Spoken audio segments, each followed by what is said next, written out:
Alright, thank you guys for coming to my book release or book signing for The Men We Choose. This is the first book that I've written and I self-published completely. If you notice, it says Acquilla Semevou McCoy. That's not my middle name, that's my African name, and I received it in Ghana in 2005 during a naming ceremony where Africans went to a real village and the people had you eat a nut or a berry.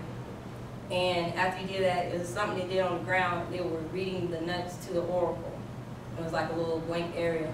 And from there, they did some type of little prayer and stuff like that. And then they gave you your name. And my name was Semevou, which means everything that happens to me is in my destiny, and I'm a free spirit. You have any questions about the whole Semevou thing? Y'all good?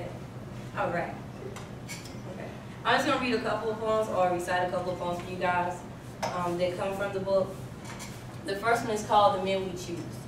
And the whole purpose of the book is for us as women who choose men to think about the different kinds of men that there are. As a guy, you can kind of find yourself within the pages and kind of reflect on, is that how you should treat a woman or not? As a female, the goal is for us to realize, just like there's different kinds of us, there's different kinds of them. And also that until we love ourselves, respect ourselves, it doesn't matter who we meet, where we meet them, it's always going to end up the same way because we don't appreciate ourselves first. And we don't take responsibility for ourselves. All right, the men we choose.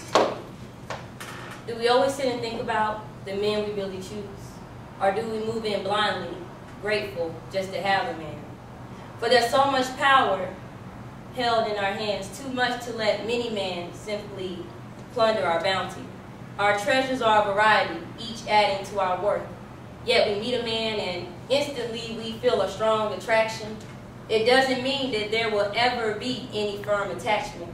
We fix our minds to believe that we are happy with each choice, justify the ones that were not good for us, and never give the right one total focus.